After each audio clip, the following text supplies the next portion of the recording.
Hello students, this is Dr. Amit Juneja, lecturer economics, Shahid Balwinder Singh, Government Senior Secondary Smart School, Sabwana District, Fazilka. So I welcome you all in this lecture of economics.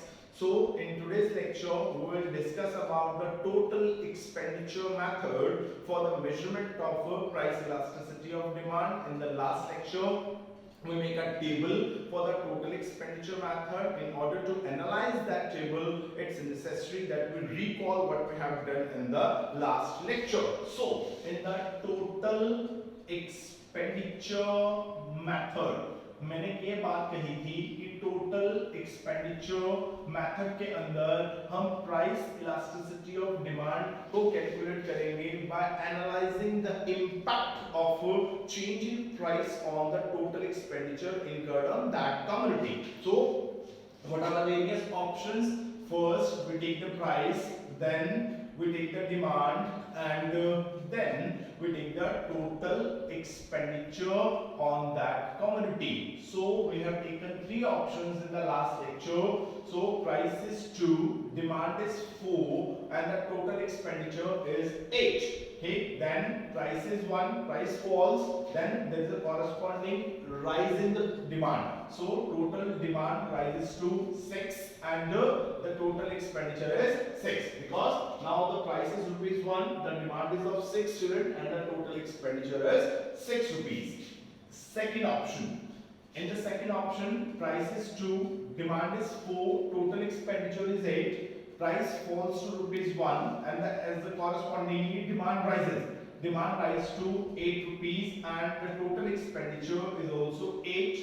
Then in the third option, price 2, demand 4, total expenditure 8, price 1, demand rises to 10 unit, and the total expenditure is 10. ठीक, तो हमने कहा था कि आपकी books कहती हैं कि जब प्राइस और total expenditure they go in the same direction, right? Price fall किया, टोटल एक्सपेंडिचर फॉल किया, दोनों सेम डायरेक्शन में गए, तो इलास्टिसिटी का आंसर जो है वो लेस देन 1 होगा।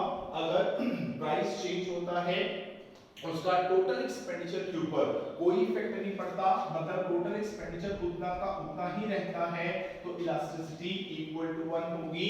मतलब प्राइस कम हो जाए, प्राइस बढ़ जाए, टोटल एक्सपेंडिचर पे कोई फर्क नहीं पड़ना, वो उतने का उतना ही रहेगा, तो इलास्टिसिटी का आंसर इक्वल टू 1 जो है वो आएगा। यहाँ पे क्या था? प्राइस और टोटल एक्सपेंडिचर सेम डायरेक्शन में जाएंगे, ठीक है? प्राइस कम, टोटल एक्सपेंडिचर कम, प्राइस बढ़ा, टोटल एक्सपेंडिचर बढ़ा, तो इलास्टिसिटी का आंसर लेस देन 1 होगा। यहाँ पे प्राइस कम हुआ है तो टोटल एक्सपेंडिचर बढ़ गया। अगर मैं उल्टा करता तो प्राइस को बढ़ा देता, टोटल एक्सपेंडिचर को कम करा देता। तो अगर ये दोनों इनवर्स डायरेक्शन के अंदर जाते हैं तो यहाँ पर इलास्टिसिटी का आंसर जो है वो ग्रेटर देन 1 आने वाला है। तो ये आपकी बुक जो है वो कहा करती है। इसी के बेसिस पे आपकी बुक क्या करती है, एक ना डायग्राम भी बना देती है इसकी, ठीक है? पर लॉजिक अभी तक कुछ नहीं समझ में आया, ये क्यों हो रहा है? क्यों प्राइस और टोटल एक्सपेंडिचर अगर सेम डायरेक्शन में जा रहे हैं तो क्यों इलास्टिसिटी का आंसर लेस देन 1 है? क्यों अगर प्राइस चेंज हो रहा है और टोटल एक्सपेंडिचर उतने का उतना ही है तो क्यों इलास्टिसिटी का आंसर इक्वल टू 1 है? और अगर प्राइस जो है वो चेंज हो रहा है और टोटल एक्सपेंडिचर उसके इनवर्स डायरेक्शन में चेंज हो रहा है तो क्यों इलास्टिसिटी का आंसर ग्रेटर देन 1 है? इन सारे क्यों के आंसर जो है अभी तक हमें नहीं मिले हैं। तो क्यों नहीं मिले, अभी थोड़ी देर में इसके आंसर्स भी हम लेंगे। तो आपकी बुक्स क्या करती हैं, इसके बेसिस पे एक ना इसकी डायग्राम जो है वो भी बना देती है। वो डायग्राम कैसे बनानी है वो हम इसको एनालिसिस करेंगे। अब हमने इस डायग्राम के अंदर एक्स एक्सिस और वाई एक्सिस पे क्या लेना है वो सोचिए। हमारा जो मेथड है वो है टोटल एक्सपेंडिचर मेथड। मतलब हमने ये देखना है कि अगर किसी भी कमोडिटी का प्राइस चेंज होता है तो उसके टोटल एक्सपेंडिचर के ऊपर क्या इन्फ्लुएंस होता है, उसके बेसिस पे हमने ये बताना है कि जो इलास्टिसिटी ऑफ डिमांड डिमांड है वो कितनी है। तो हम इफेक्ट किसका देख रहे हैं, प्राइस का, किसके ऊपर, टोटल एक्सपेंडिचर के ऊपर। तो यहाँ पे जो है ध्यान आपने ये रखना है कि जो एक्स एक्सिस होगा वहां पे तो आपने प्राइस लेना है, पर जो सॉरी वाई एक्सिस पे तो आपने प्राइस लेना है, पर एक्स एक्सिस पे आप डिमांड मत ले लीजिएगा। क्यों, क्योंकि अब हम प्राइस का इन्फ्लुएंस डिमांड पे नहीं बल्कि प्राइस का इन्फ्लुएंस टोटल एक्सपेंडिचर में देख रहे हैं। तो एक्स एक्सिस पे हम क्या लेंगे, यहां पर हम टोटल एक्सपेंडिचर जो है वो लेने वाले हैं। सो हमारे दो वेरिएबल्स आ गए। अब क्या करते हैं, एक इनिशियल पोजीशन जो है वो लेके चलते हैं। सपोज करो कि इनिशियल पोजीशन में प्राइस जो है वो P है, ठीक है।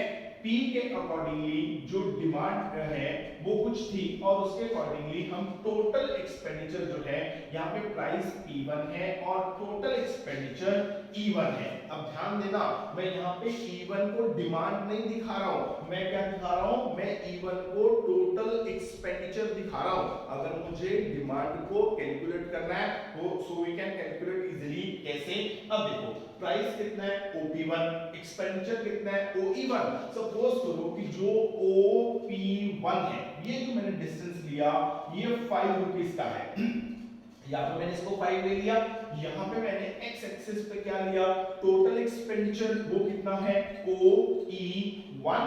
OE1 सपोज करो कि 50 रुपीस का है, यानी ये कितना है 5 रुपीस, ये कितना है 50 रुपीस। अब एक कमोडिटी का रेट जो है वो 5 रुपीस है, ठीक है। मैं उसके ऊपर टोटल एक्सपेंडिचर कर रहा हूँ 50 रुपीस का। तो मुझे पता लगाना है कि मैं एक्चुअली उस कमोडिटी की डिमांड कितनी कर रहा हूँ। तो कैसे पता लगेगा, 50 रुपीस का एक्सपेंडिचर है, 5 रुपीस का प्राइस है, तो टोटल डिमांड कितनी हो गई 10 यूनिट्स की। विच 10 चीजें जो है वो परचेज कर रहा हूँ एट अ प्राइस ऑफ 5, तो मेरा टोटल एक्सपेंडिचर 50 आ गया। मतलब अगर आप डिमांड को कैलकुलेट करना चाहते हैं तो मैंने इसको कैसे कैलकुलेट किया, मैंने 50 को 5 के साथ डिवाइड किया, ठीक है। 50 क्या है, वो है OE1, 5 क्या है OP1, यानी क्या हॉरिजॉन्टल डिवाइडेड बाय वर्टिकल कर देंगे तो क्या हो जाएगा, उससे आपको टोटल एक्सपेंडिचर जो है वो पता लग जाएगा और उसके बेसिस पे आप डिमांड जो है उसको कैलकुलेट कर सकते हैं। ठीक हो गया। तो इनिशियल जो है वो जो हमारे पोजीशन है वो ये है कि जो टोटल एक्सपेंडिचर है वो OE1 है और प्राइस जो है वो OP1 है और एक कंज्यूमर जो है वो इस A पॉइंट पे है। अब क्या होता है, सेकंड पोजीशन के अंदर प्राइस जो है वो राइज कर जाता है फ्रॉम OP1 टू OP2। अब प्राइस राइज कर गया, कस्टमर ने क्या किया, जो उस कमोडिटी के ऊपर टोटल एक्सपेंडिचर कर रहा था उसको बढ़ा के कर दिया E2, ठीक है, और वो आ गया B पॉइंट पे, ठीक है। अब चेक करिए, अब कौन सा ऑप्शन लगेगा यहाँ पे, अब प्राइस बढ़ा तो टोटल एक्सपेंडिचर बढ़ा, यानी प्राइस और टोटल एक्सपेंडिचर गए सेम डायरेक्शन में। इधर से प्राइस बढ़ा दिया, इधर से टोटल एक्सपेंडिचर बढ़ा दिया, ठीक है। तो सेम डायरेक्शन में किधर जा रहे हैं, इधर। देखो प्राइस कम हुआ, टोटल एक्सपेंडिचर कम हुआ, प्राइस बढ़ा, टोटल एक्सपेंडिचर बढ़ा। तो आपकी बुक्स कहती हैं कि अगर प्राइस और टोटल एक्सपेंडिचर दोनों सेम डायरेक्शन में जाएंगे, मतलब यहाँ पे प्राइस कम होगा, टोटल एक्सपेंडिचर कम हो जाएगा, प्राइस बढ़ेगा, टोटल एक्सपेंडिचर बढ़ जाएगा, तो in that case the elasticity of demand, यानी A से B तक जो आपकी इलास्टिसिटी ऑफ डिमांड रहेगी वो कितनी रहने वाली है, that will be less than 1. Why is less than 1? Because the price and total expenditure are going in the same direction. Price कम हो रहा है, total expenditure कम हो रहा है, price बढ़ रहा है तो total expenditure बढ़ रहा है। अब क्या होता है, अब अगले केस में ये हुआ कि प्राइस जो है वो बढ़ के हो गया P3, ठीक है।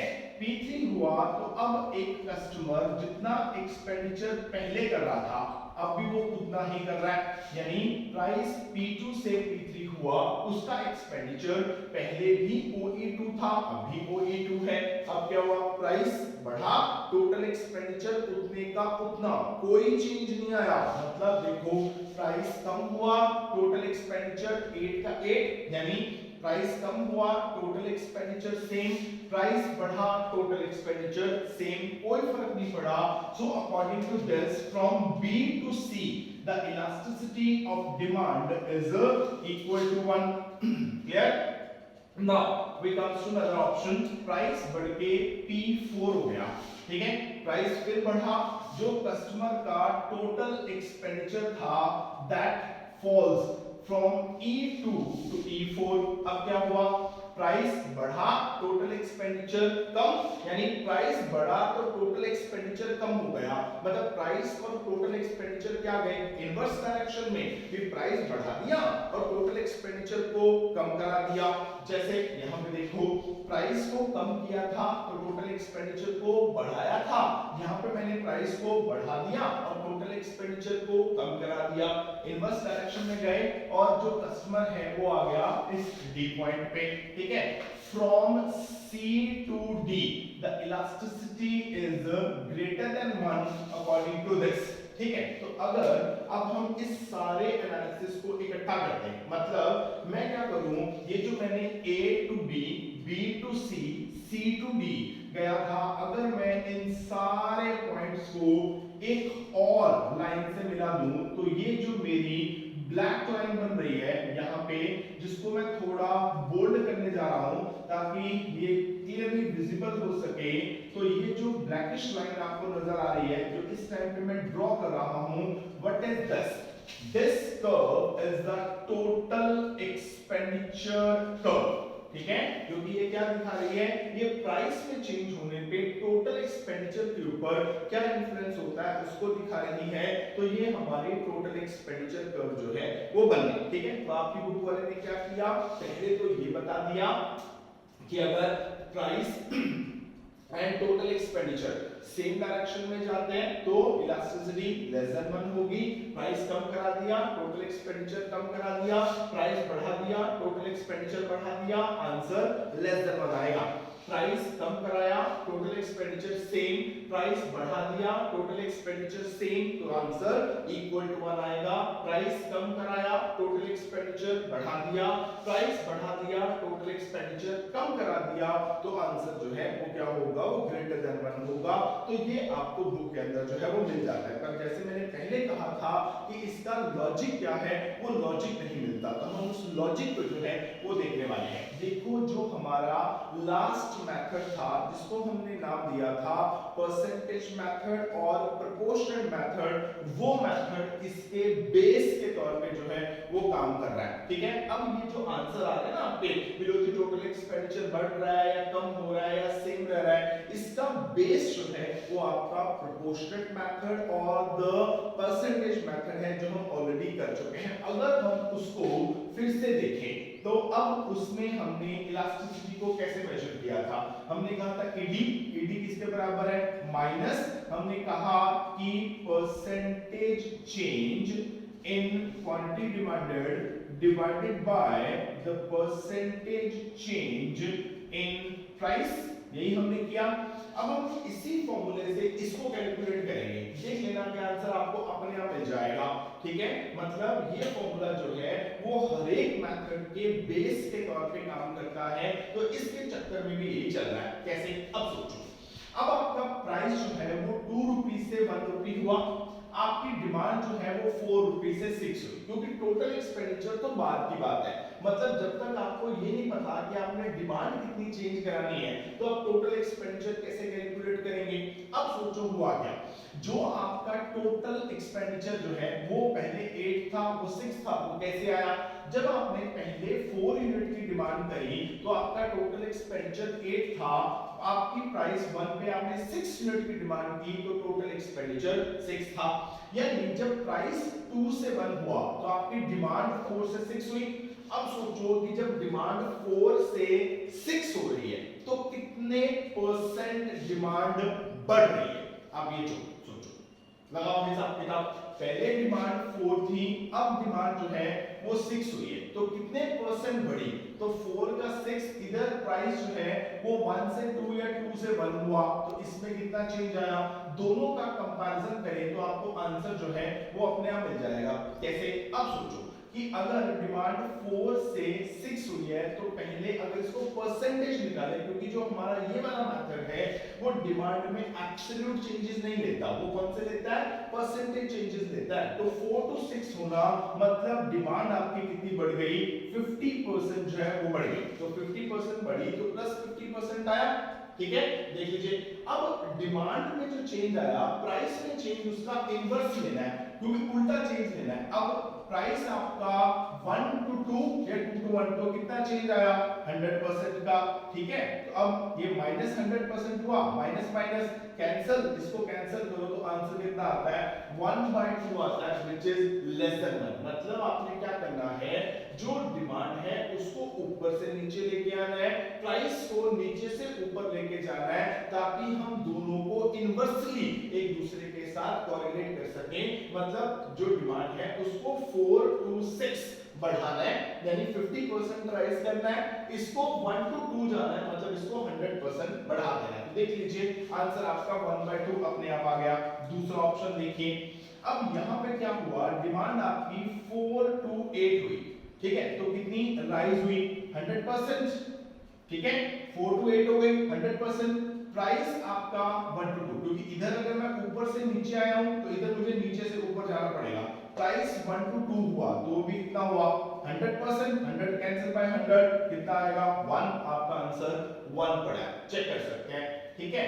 इधर देखो अगर हम अगले में जाएं, प्राइस जो है वो क्या हुआ, 2 to 1, ठीक, डिमांड 4 to 10, तो सोचो कि डिमांड में कितना चेंज आया, 250% का, ठीक है, और प्राइस में कितना चेंज आया, 100% का। तो आंसर निकाल लीजिए, 2.5 आपका आंसर आ रहा है, व्हिच इज ग्रेटर देन 1। अगर आपको इस परसेंटेज में प्रॉब्लम आ रही है, इसको समझने में एक और तरीका भी है, जिसको हम कहते हैं कि पंजाबियों वाला हिसाब किताब। वो कैसे, अब सोचो भी अगर हम इसको परसेंटेज टर्म में ना मेजर करें और बिल्कुल इसको देसी टर्म में मेजर करें, तो भी हम ये आंसर जो है वो निकाल सकते हैं। कैसे, ये सोचो कि अब आपकी जो डिमांड है 4 से कितनी हुई, 6, तो मैं बोलूंगा ये 1.5 टाइम हो गई, 1.5 टाइम यानी कि 1.5 गुना।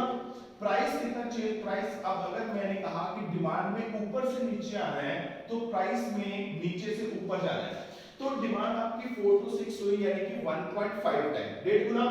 और प्राइस आपका 1 to 2 हुआ तो कितना हुआ, 2 गुना, तो 1.5 डिवाइडेड बाय 2 कितना आया, 0.75, व्हिच इज लेस देन 1। अब अगले ऑप्शन में देखो, डिमांड आपकी 4 to 2 हो गई, 4 to 8 हो गई, यानी कि डबल, प्राइस आपका 1 to 2 हुआ, कितना, डबल डबल डबल, आंसर कितना, 1। तीसरा ऑप्शन ले लीजिए, प्राइस आपका जो है वो 2 to 1 और डिमांड आपकी 4 to 10, 4 to 10 हुई, मतलब कितने टाइम, 2.5, ठीक। यहाँ पे आपका प्राइस कितना चेंज हुआ, 2 टाइम, तो कैंसिल करेंगे तो कितना आया, 1.25, व्हिच इज ग्रेटर देन 1। तो इसका जो बेस है वो टोटल एक्सपेंडिचर का वो कौन सा है, वो हमारा परसेंटेज मेथड जो है वो ही टोटल एक्सपेंडिचर मेथड के एज अ बेस जो है वो काम करता है, जो आपके सामने मैंने लिख दिया, ठीक है। अब आपने क्या करना है, जब ये टेबल बनाना है तो अब आपने ना टेबल थोड़ा ध्यान से बनाना है। कैसे, अब अगर मैं इस टेबल को फिर से बनाऊं, ठीक है, अब आपको टेबल बनाने का तरीका सिखाता हूं कि आपने टेबल कैसे बनाना है। देखो सबसे पहले क्या करना है, आपने ना एक प्राइस ले लेना है और उसके अकॉर्डिंगली आपने डिमांड ले लेनी है और उसके अकॉर्डिंगली एक टोटल एक्सपेंडिचर ले लेना है, ठीक है। अब आपने 3 ऑप्शंस दिखाने हैं, तो इसको हम 3 बार जो है वो लिख लेते हैं, ठीक है। यहाँ पे 2, यहाँ पे 4, यहाँ पे 8, 3 ऑप्शंस हो गए हमारे पास। अब आपने क्या करना है, अब आपने प्राइस को कम कराना है या प्राइस को बढ़ाना है, व्हाटएवर योर ऑप्शन इज।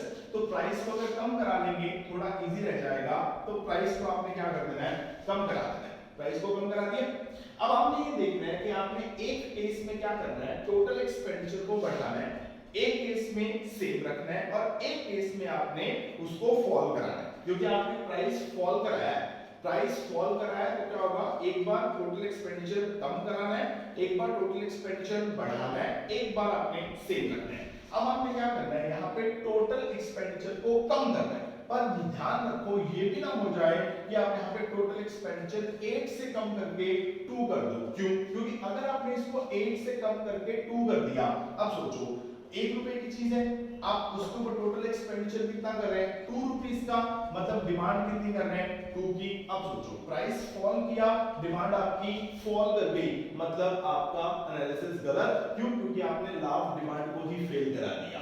मतलब जब आपने फर्स्ट केस में टोटल एक्सपेंडिचर को फॉल कराना है तो इतना भी फॉल मत करा देना कि उससे लॉ ऑफ डिमांड जो है वो फेल हो जाए। जैसे अब मैंने क्या किया, 8 से कम लिखना है, पर इतना कम लिखना कि यहाँ पे डिमांड आपको बढ़ी हुई नजर आए, लेट इट बी, आप यहाँ पे 7 लिख देते हो, तो टोटल एक्सपेंडिचर आपका 8 से 7 हो गया, जब आपका प्राइस 1221 हो गया। ठीक है, अब सोचो 1 रुपी रेट है, आप उसके ऊपर टोटल एक्सपेंडिचर कितना कर रहे हैं, 7, इसका मतलब आप डिमांड कितनी कर रहे हैं, 7 यूनिट्स की। ठीक हो गया, देखो प्राइस कम हुआ, डिमांड बढ़ गई, लाभ डिमांड इंक्रीमेंट हो गया। दूसरी बात, प्राइस कम हुआ, टोटल एक्सपेंडिचर भी कम हो गया, दोनों सेम डायरेक्शन में गए, तो इलास्टिसिटी क्या हो गई आपकी, लेस देन 1 जो है वो आ गई। ठीक हो गया। अगले में अब सोचो, अगले में प्राइस फॉल किया है, आपने टोटल एक्सपेंडिचर सेम रखना है, मतलब 8 का 8 रखना है। अब यहाँ पे प्राइस कितना है, 1 रुपी का, आप कितना एक्सपेंडिचर कर रहे हैं, 8 रुपीस का, तो डिमांड भी कितनी हो गई, 8 की हो गई, यानी प्राइस फॉल करा, डिमांड इंक्रीज हुई, लाभ डिमांड इंक्रीमेंट हो गया, साथ के साथ आपका टोटल एक्सपेंडिचर भी सेम रहा, तो इसको हम बोलेंगे elasticity which is equal to 1। अब तीसरे में आपने क्या करना है, यहाँ पे टोटल एक्सपेंडिचर को बढ़ाना है, तो बढ़ाना है तो जितना मर्जी बढ़ा लो, 8 से ज्यादा लिखना है तो कितना ज्यादा वो आपकी मर्जी है, 8 से 9 लिखो, 10 लिखो, 11 लिखो, 12 लिखो, जो मर्जी लिखो, लेकिन बी कि मैं 15 लिख देता हूँ। ठीक है, तो अब क्या हुआ, 1 रुपी प्राइस है, टोटल एक्सपेंडिचर कितना है 15 का, तो मैं कितने यूनिट्स परचेज कर रहा हूँ 15, तो प्राइस कम हुआ, डिमांड बढ़ी, लाभ डिमांड इंक्रीमेंट हो गया। नंबर 2, प्राइस जो है वो कम हुआ तो टोटल एक्सपेंडिचर बढ़ गया, दोनों इनवर्स डायरेक्शन के अंदर गए, तो इलास्टिसिटी क्या होगी, ग्रेटर दैन 1 जो है वो आ जाएगी। So this is the total expenditure method. अब अगर आपको इसको याद रखना है कि अगर प्राइस चेंज कराना है तो आपने टोटल एक्सपेंडिचर पे जो इन्फ्लुएंस दिखाना है उसके अकॉर्डिंगली जो इलास्टिसिटी ऑफ डिमांड की जो डिग्रीज आएंगी वो कैसे आएंगी, हम उसकी बात करते हैं। देखो अब आपने क्या करना है, you can take the help of your 2 hands, आप इनकी हेल्प लीजिए, आपको सारी की सारी डिग्रीज जो है वो अपने आप क्लियर हो जाएंगी। जैसे जो आपका 1 hand, this is my right hand और this is my left hand, तो एक हैंड को जो है वो आप मान लीजिए प्राइस, ठीक है, क्योंकि हमने प्राइस का इन्फ्लुएंस दिखाना है किसके ऊपर, टोटल एक्सपेंडिचर के ऊपर, तो एक हाथ को प्राइस मान लीजिए और एक हाथ को टोटल एक्सपेंडिचर मान लीजिए। ठीक हो गया, ध्यान से समझना कि हमने टोटल एक्सपेंडिचर मेथड के अंदर प्राइस का टोटल एक्सपेंडिचर के ऊपर इन्फ्लुएंस देखना है कि दोनों में क्या रिलेशन है, और इसके बेसिस पे हमने इलास्टिसिटी ऑफ डिमांड की डिग्रीज को बताना। ठीक, so my right hand is my price and the left hand is the total expenditure. ठीक हो गया, अब ये यहाँ पे प्राइस है और ये यहाँ पे टोटल एक्सपेंडिचर। ठीक हो गया, अब ये दोनों एक ही साइड में आ रहे हैं, देखो अब इधर प्राइस और टोटल एक्सपेंडिचर एक साइड में आ रहे हैं, दोनों सेम डायरेक्शन में आ रहे हैं। देखो तो जब ये दोनों हैंड सेम डायरेक्शन में आ रहे हैं तो दोनों हैंड का जो डिस्टेंस है वो क्या हो रहा है, कम हो रहा है कि बढ़ रहा है। चेक करो, पहले यहाँ पे थे, अब मैं दोनों को सेम डायरेक्शन में ला रहा हूँ, ऐसे ऐसे ऐसे ऐसे, अब क्या हो रहा है, दोनों का डिस्टेंस कम हो रहा है कि बढ़ रहा है, तो आप बोलोगे पहले डिस्टेंस कितना था, अब ये दोनों सेम डायरेक्शन में आ रहे हैं, तो अब दोनों का डिस्टेंस कम हो रहा है, जब डिस्टेंस कम हो रहा है तो इलास्टिसिटी का आंसर लेस देन 1। तो फर्स्ट लॉजिक, जब प्राइस कम टोटल एक्सपेंडिचर कम, प्राइस बढ़ा टोटल एक्सपेंडिचर बढ़ा। सोचो प्राइस कम टोटल एक्सपेंडिचर कम, प्राइस बढ़ा टोटल एक्सपेंडिचर बढ़ा, दोनों क्या हो रहे हैं, सेम डायरेक्शन में जा रहे हैं। जब सेम डायरेक्शन में जाएंगे तो क्या होगा, डिस्टेंस कम होगा हाथों का, तो इलास्टिसिटी का आंसर लेस देन 1 होगा। ठीक हो गया, लास्ट ऑप्शन पे आ जाओ, प्राइस कम टोटल एक्सपेंडिचर बढ़ा, प्राइस बढ़ा टोटल एक्सपेंडिचर कम, यानी अब क्या हो रहा है, दोनों इनवर्स डायरेक्शन में जा रहे हैं। सो ये प्राइस है, ये टोटल एक्सपेंडिचर है। अब दोनों इनवर्स डायरेक्शन में जा रहे हैं, मतलब ये जा रहा है इस साइड में और ये जा रहा है इस साइड में, ठीक है। अब ये देखो यहाँ पे स्टार्टिंग है, ये प्राइस है, my right hand is price and my left hand is total expenditure. So दोनों जो है वो इनवर्स डायरेक्शन में जा रहे हैं, तो मैंने इनका मुंह इधर मोड़ दिया, तो ये जा रहे हैं दोनों इनवर्स डायरेक्शन में। तो अगर ये इनवर्स डायरेक्शन में जा रहे हैं तो चेक करो डिस्टेंस बढ़ रहा है कि कम हो रहा है। दोनों जो मेरे हाथ थे जब वो एक दूसरे से इनवर्स डायरेक्शन में जाएंगे तो दोनों का डिस्टेंस कम होगा कि बढ़ेगा? तो बोलूंगा कि तो बढ़ रहा है। अगर बढ़ रहा है तो आंसर क्या होगा?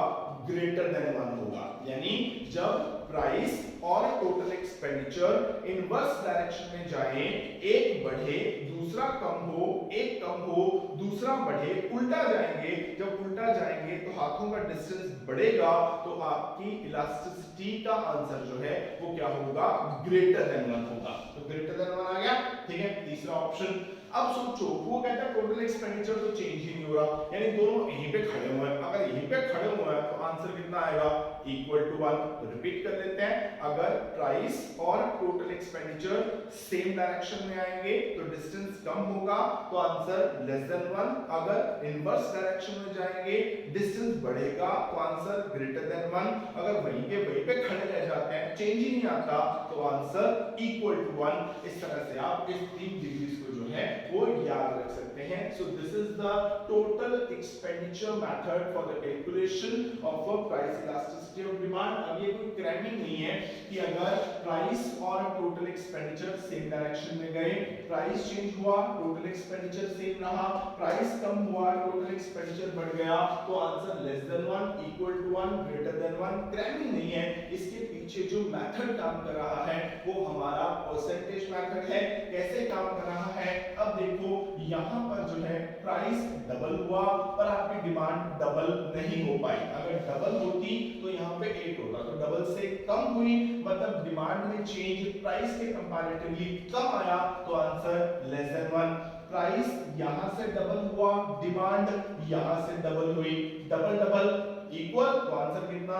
इक्वल टू 1, ठीक है। अब अगर ये मैं यहाँ पे 16 कर दूं for the sake of simple analysis, price जो है वो डबल हुआ, डिमांड जो है वो कितनी हुई? 4 टर्म हुई। तो अगर हम जो है परसेंटेज मेथड का फॉर्मूला देखें तो जो परसेंटेज चेंज इन डिमांड है वो ऊपर होता है, परसेंटेज चेंज इन प्राइस नीचे होता है। तो डिमांड कितने टाइम हुई है? 4 टाइम। प्राइस कितने टाइम हुआ है? 2 टाइम। तो अगर कैंसिल करेंगे तो आंसर जो है वो 2 आएगा, व्हिच इज ग्रेटर देन 1। तो जो टोटल एक्सपेंडिचर मेथड है इसका जो बेस रहेगा वो हमारा प्रोपोर्शनल मेथड और द परसेंटेज मेथड जो है वही रहने वाला है। अब इसमें ना एक चीज लेके चलते हैं, which is the limitation of this total expenditure method, ठीक है। अब वो क्या है?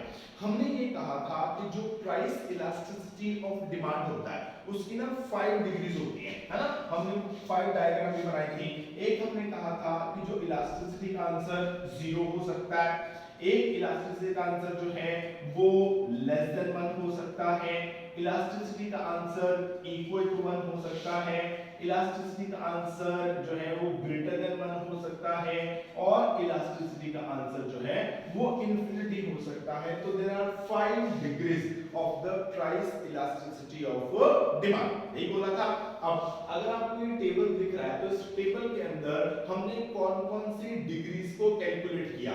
हमने फर्स्ट कैलकुलेट किया लेस देन 1 जो ये रही, फिर हमने कैलकुलेट किया इक्वल टू 1 जो कि ये रही, फिर हमने कैलकुलेट किया ग्रेटर देन 1 जो कि ये रही। मतलब इस मेथड से हम सिर्फ और सिर्फ जो है प्राइस इलास्टिसिटी ऑफ डिमांड की सिर्फ 3 डिग्रीज को कैलकुलेट कर सकते हैं। मतलब हम इसमें 0 और इंफिनिटी ये दो चीजों को कैलकुलेट जो है वो नहीं कर पा रहे। क्यों नहीं कर पा रहे? क्योंकि इस मेथड ने क्या किया, 0 को जो है वो लेस देन 1 में इंक्लूड कर दिया, जो इंफिनिटी है उसको जो है वो ग्रेटर देन 1 में इंक्लूड कर दिया, पर इंफिनिटी और greater than 1 there is a huge difference.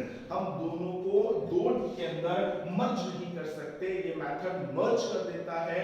मतलब अगर हम फाइनल एनालिसिस की बात करें तो जो टोटल एक्सपेंडिचर मेथड है उससे हमें सिर्फ और सिर्फ जो है वो 3 degrees of price elasticity of demand का पता जो है वो लगता है, 5 की 5 डिग्रीज का पता नहीं लगता। So this is one of the limitation of this total expenditure method, ठीक है। पर जहां पर इसकी ये लिमिटेशन है वहां पर ना इसकी एक एडवांटेज भी है, और वो एडवांटेज ये है कि हम इस मेथड से क्या कर सकते हैं, एक ना हमारे पास कर्व होती है जिसको हम कहते हैं रेक्टेंगुलर हाइपरबोला कर्व। अब वो क्या कर्व होती है, वो उसका नाम है रेक्टेंगुलर हाइपरबोला कर्व, ठीक है। जो मैथमेटिक्स के स्टूडेंट हैं उन्होंने इस कर्व का नाम जो है वो पहले से सुना होगा, रेक्टेंगुलर हाइपरबोला कर्व। कौन सी है, देखो कोई भी कर्व जो है वो रेक्टेंगुलर हाइपरबोला हो सकती है, बट उसके लिए कंडीशन क्या है, कंडीशन ये होती है कि अगर हमें किसी भी कर्व को जो है रेक्टेंगुलर हाइपरबोला बोलना है तो उसके लिए कंडीशन ये है कि उस कर्व के हर एक पॉइंट के जो नीचे का एरिया है that will remain the same. मतलब अगर मैं एक कर्व बनाऊं, सपोज करो कि हम क्या करते हैं, एक कर्व बना लेते हैं, इधर हम लिख लेते हैं प्राइस, ठीक है, और इधर मैं लिख लेता हूं डिमांड, ठीक है। हमने अब डिमांड कर्व बना ली है। अब वो डिमांड कर्व जो है वो रेक्टेंगुलर हाइपरबोला होगी कि नहीं होगी, ठीक है, अब हम उसको चेक करने वाले हैं। तो अगर हमने डिमांड कर्व लगानी है, for that what we need price and demand, ठीक है। तो प्राइस और डिमांड का कॉम्बिनेशन होगा तभी तो डिमांड कर्व बनेगी। लेट इट बी, यहाँ पे हम प्राइस ले लेते हैं 1 2 3 4 5 6 7, 1 2 3 4 5 और ले जाते हैं, ठीक है, 6 एंड 7। सो प्राइस जो है वो 2 रुपीज, तो मतलब मैं इधर 2 रुपीज लूंगा। डिमांड जो है वो मेरी जो है वो है सपोज करो कि 3 यूनिट्स की, ठीक हो गया। तो प्राइस 2 और डिमांड 3, तो ये ए पॉइंट आ गया।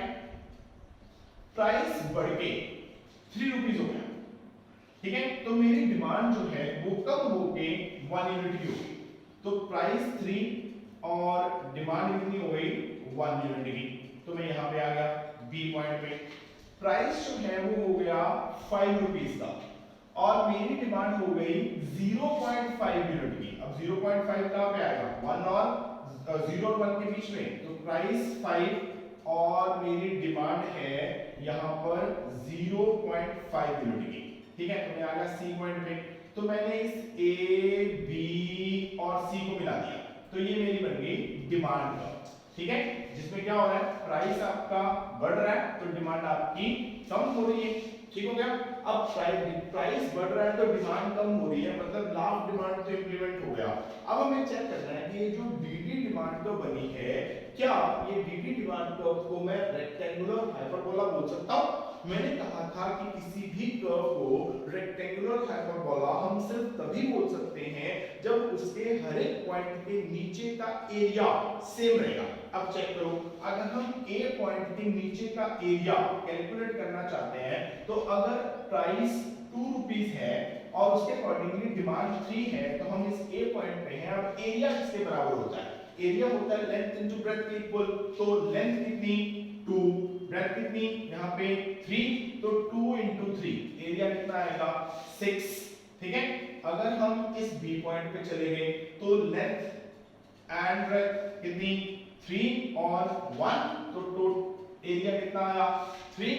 फिर अगर हम 5 पे चले गए तो लेंथ कितनी 5, ब्रेड्थ कितनी 0.5, तो टोटल एरिया कितना आया 2.5। तो अगर ए पॉइंट के नीचे का एरिया देखो, एरिया सिंपल है लेंथ इनटू ब्रेड्थ होता, तो लेंथ को मैं ब्रेड्थ के साथ मल्टीप्लाई कर दिया। यहाँ पे लेंथ 2 थी, ब्रेड्थ 3 थी, तो लेंथ इनटू ब्रेड्थ 2 into 3 6, यहाँ पे लेंथ 3 और ब्रेड्थ कितनी 1, 3 into 1 3, यहाँ पे लेंथ 5 और ब्रेड्थ कितनी 0.5, तो 5 into 0.5 is 2.5, ठीक हो गया। यानी जो ए पॉइंट के नीचे का एरिया है ये सारा, ये किसके बराबर आया 6 के। जो बी पॉइंट के नीचे का एरिया आया दिस वन जो मैं रेडिश कर रहा हूं, ये किसके बराबर आया, ये आया 3 के। और जो सी पॉइंट के नीचे का एरिया आया जिसको मैं ग्रीनिश कर रहा हूं, ये किसके बराबर आया 2.5 के। तो अब इस डिमांड कर्व के हर एक पॉइंट के नीचे जो एरिया है वो डिफरेंट है। मतलब इसके नीचे का एरिया 6 है, इसके नीचे का एरिया 3 है, इसके नीचे का एरिया 2.5 है। क्योंकि तीनों का एरिया डिफरेंट है तो मैं इस कर्व को रेक्टेंगुलर हाइपरबोला कर्व जो है वो नहीं बोल सकता। क्यों नहीं बोल सकता? क्योंकि रेक्टेंगुलर हाइपरबोला कर्व की जो कंडीशन है वो यही है कि क्या होना चाहिए, उसके नीचे जितने भी पॉइंट्स हैं, जितने भी हम पॉइंट्स लें उस डिमांड कर्व के ऊपर सारी की सारी जो कर्व के ऊपर जितने भी आप पॉइंट ले सकते हैं, हर एक पॉइंट के नीचे का एरिया सेम रहना चाहिए। पर यहाँ पे एरिया सेम नहीं है तो इसलिए ये रेक्टेंगुलर हाइपरबोला कर्व नहीं है। मतलब ये डिमांड कर्व तो है पर उस डिमांड कर्व की जो शेप है वो रेक्टेंगुलर हाइपरबोला शेप नहीं है। तो वो कैसे बनेगी हम अपने अगले लेक्चर में देखेंगे। So we will meet in the next lecture. Till then it's goodbye from my side. Thank you very much.